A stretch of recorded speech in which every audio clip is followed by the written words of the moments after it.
Hello， 大家好，我係歡葉。我而家宣布一個好消息，就係我終於迎嚟我人生第一次 cosplay 啦。咁我今次就會去第32屆嘅香港同人展，亦即係香港 RG 活動。而我今次會 cosplay 嘅動漫角色就係我推介自己嘅星野阿富啊。咁我都喺度講下點解我會想 cosplay 啦。咁我今次 cosplay 嘅原因係因為我想體驗下 cosplay 嘅樂趣，同埋想同啲中意嘅角色同埋 YouTuber 影相，例如灣妹。咁我其實拍完呢個開場就要出發去香港嘅 RG 活動噶啦。咁我哋一陣見，拜拜。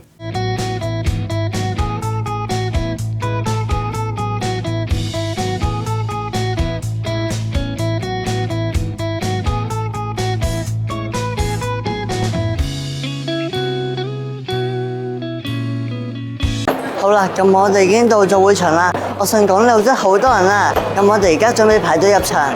咁我哋係買咗4點鐘飛㗎，只不過因為當時會場有少少混亂，所以我哋遲咗好多先至入場。咁我哋喺入場之前都同咗其他動漫角色影相。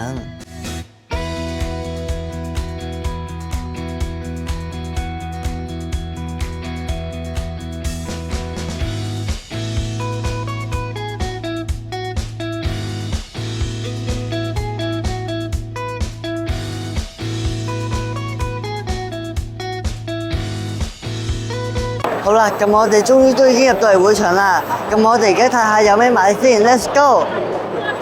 而會場入邊都會見到一啲攤位，而嗰啲攤位都係賣同動漫仲有文創有關嘅物品。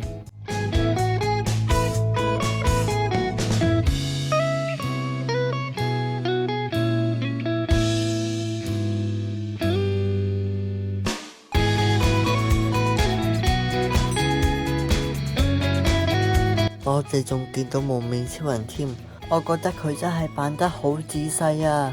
而我哋仲睇咗表演添，咁我就喺呢度放少少俾你哋睇下。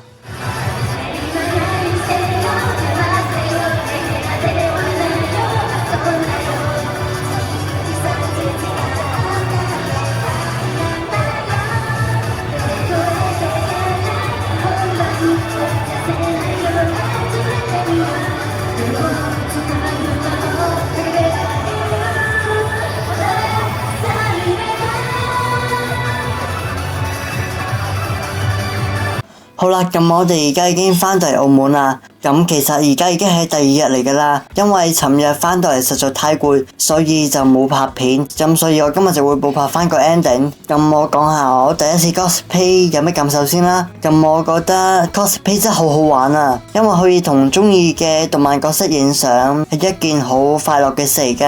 而我今年應該係會 cosplay 多一次㗎。至於喺動漫節定下一屆 RG 就未定好，但係各位觀眾都可以期待下。其實你哋都可以 comment 話俾我知你哋想我 cos 啲咩㗎。而今次就係第一次喺亞博搞呢個 RG 活動，我就覺得可能因為係第一次喺亞博搞啦，所以會有啲混亂。而我希望下一次唔會有呢啲混亂啦。如果冇呢啲混亂，個體驗會更加好。好啦，咁我今日呢條片就到呢度啦。如果你哋中意睇我呢種 cosplay 嘅 vlog 嘅話，就記得 subscribe 我個 channel 同 like 我條片啦，仲要 follow 埋我嘅 Instagram 啊。咁我哋下條片再見，拜拜。